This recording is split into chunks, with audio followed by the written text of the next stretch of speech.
Well, Unati, traffic is starting to pick up here on the N4, actually towards the border, and also here at the border there's a lot of traffic activities, and also traffic is starting to peak also on the N4 corridor.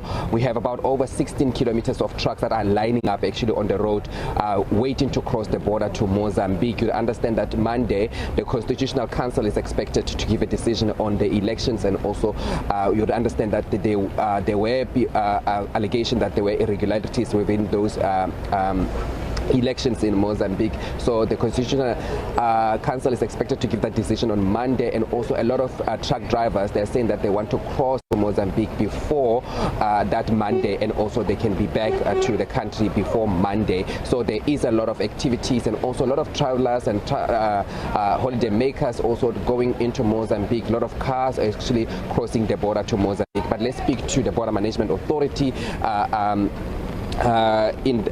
Commissioner Dr. Michael Masiapato. Dr. Masiapato, thank you so much for joining us this morning. Just talk to us about the traffic. What are you guys doing to ensure that, like movement of traffic is being cleared, especially here at the border? No, thank you very much, Tumelo. Maybe the first thing to start by indicating is that indeed today, the 20th of December, 2024, we did expect that it is going to be the apex in as far as the movement of people is concerned, but also the movement of cargo. So as we speak up to this point, I can just indicate, for instance, that overnight we've been able to process around 1,000 trucks that actually came out of the South African side going into Mozambican side. So today we have started our co-location on kilometer 7 together with our colleagues from Mozambique. And the reason why we do the co-location is to make sure that we process the people as well as cargo on kilometer 7 for both exiting South Africa but also for entering Mozambique. So on that basis, there is going to be a seamless movement in terms of traffic, because when they get to the actual port, they don't have to stop because they would have already been processed. So up to this point, indeed, we have started to see a peak in terms of the people coming into the port going to Mozambique.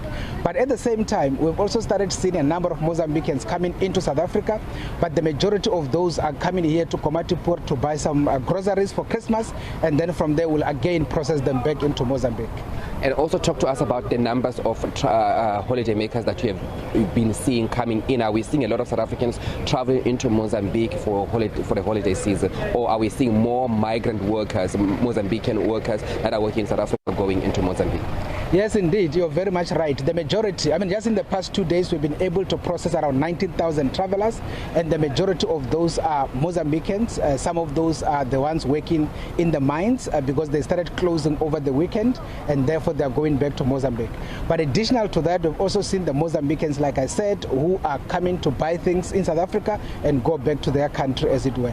In terms of South Africans coming through to Lebombo is a very minute number, and we do understand why. So primarily it is because of the threat of the protest on the Mozambican side, and that is why people had fairly been avoiding coming through to Lebombo port of entry. But we do know that there are some that are actually using our other ports, for example at Kosi Bay, others are using up there in Goriondo, others are using Pafuri to enter Mozambique into the areas that are not necessarily problematic in as far as the protest is concerned.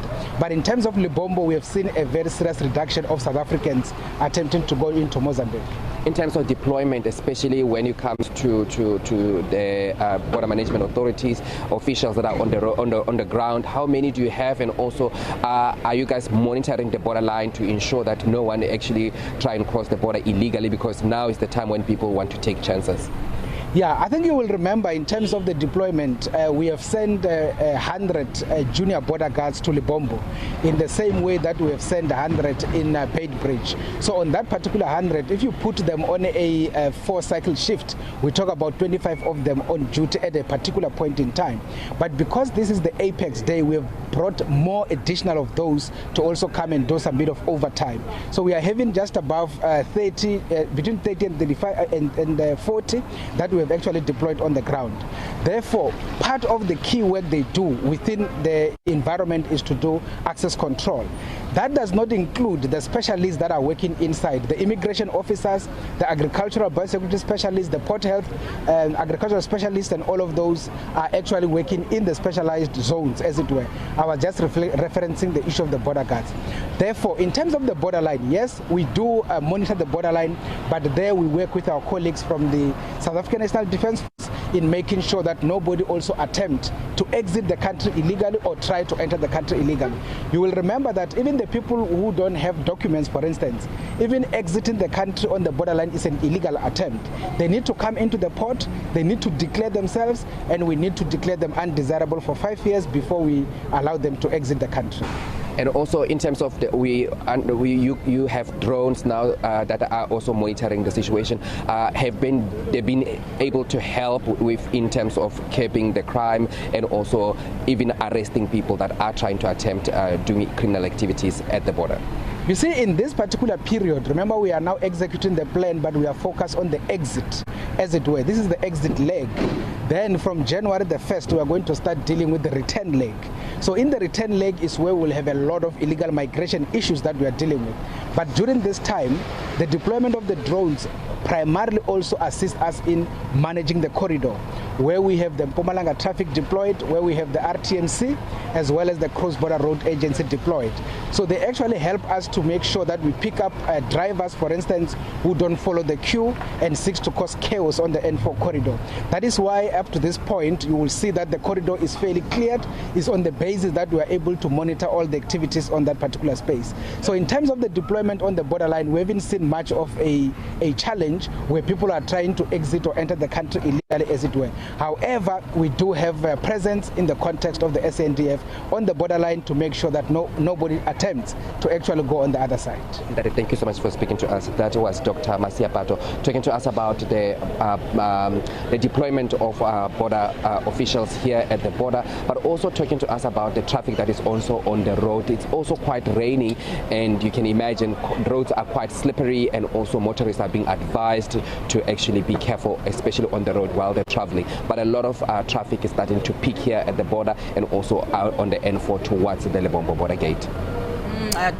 Tumelo, I wonder how much of the rain will actually affect traffic there at the border. But thank you so much for that report. Let's leave it there for now. Of course, Tumelo Machogo there for us.